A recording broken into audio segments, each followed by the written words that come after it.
I see what everybody's seeing and asking myself, what the hell is going on? I mean, look like a third world country. I have to give credit where credit's due. Governor Newsom is right. California does look like a third world country. Not an exaggeration. Here's what's happening on their streets every day.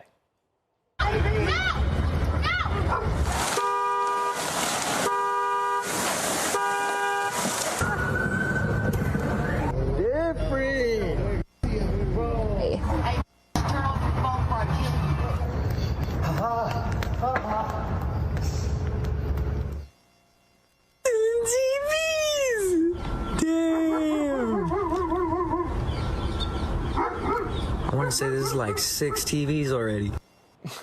I want to remind you, that's California. That's not war-torn Cambodia. So why are politicians tolerating the destruction of an American city and civilization? Or is this just part of a plan we don't know about?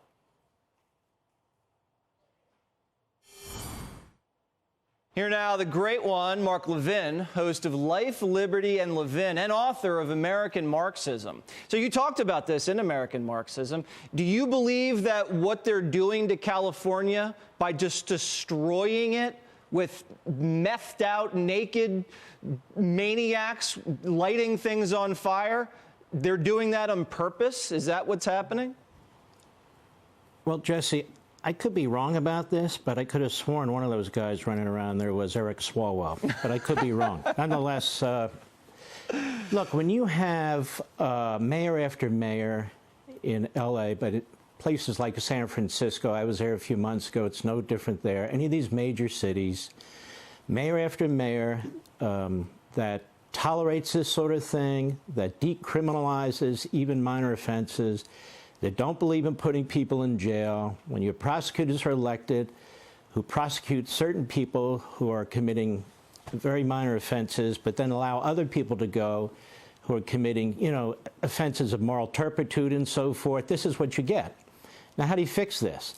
Well, the Democrat Party's ideology is obviously bad for America, whether it's the borders, whether it's our finances, whether it is matters of peace and war, and whether it is running our cities. They don't know how to run our cities. All they know how to do is shuffle paper and redistribute wealth, spend money and spend it poorly, and build things that people don't need. They don't know how to create wealth, jobs, opportunity, how to secure their neighborhoods. So if you want a third world, vote for the Democrats, because their ideology imitates third world ideology. When Ronald Reagan was governor of California, none of that crap would be going on in L.A. or any place else for that matter. When they were trying to take over the college campuses, he sent in the National Guard, among others, and put it down. That is what you need. You need governors like Reagan. You need a governor like DeSantis, a governor like Abbott.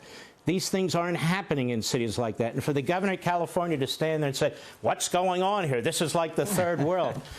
My God, what is he, a buffoon? He's going on there. That's the problem. Yeah, it's like being in your own house and having it all just filled with trash, homeless people, and drugs, and say, what's going on? I mean, you live there. Mm-hmm. It's your job to know what's going on and to change it.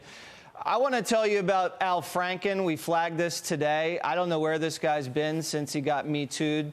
But he says if Biden doesn't do this mass mailing of ballots again and he doesn't get rid of voter ID laws, Trump's going to win next election. And it all feels like Nazi Germany. Listen. This is a serious one, and I think other people are feeling it. It feels like, I don't know, 1933, 34 Germany, and I'm just like, I don't know, in a tavern, and I look over the other table, and there's guys in black jack boots and Nazi uniforms, and I'm going like, this looks bad. I wonder how bad it can get. All right, you're a Jewish American. Al Franken's a Jewish American. If you saw him, what would you tell him? Sounds like he's been drinking. I don't know that for a fact, but he's slurring his speech.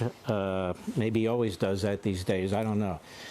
I tell him, to quote Joe Biden, you're a stupid son of a bitch. Now, what do I mean by that? There are people watching this program, some of whom survived the Holocaust, some of whom have had parents in the Holocaust. You go to one of these concentration camps, I don't think you'd be saying what Al Franken saying. Why? Because the Democrat Party controls all aspects of this government and it doesn't get everything at once. They talk about voting rights. It's not about voting rights. You have a right to vote, but you don't have a right to vote while you're watching TV or while you're in the kitchen or while you're driving your car or whatever.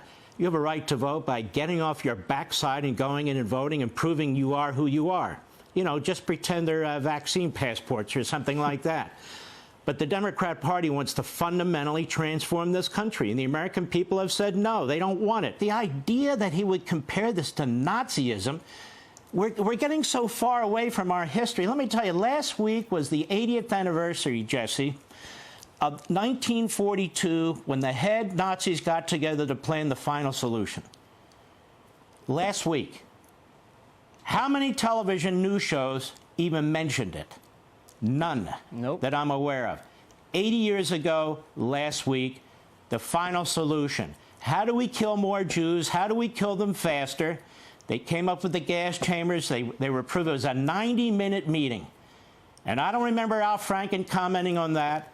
I don't remember a day of remembrance on the floor of the Congress on that. And I don't remember all these news hosts mentioning that. So I'll mention it now. Well, you know, maybe he was hammered because Psaki said to have a margarita if you were angry. So we don't know what he was drinking.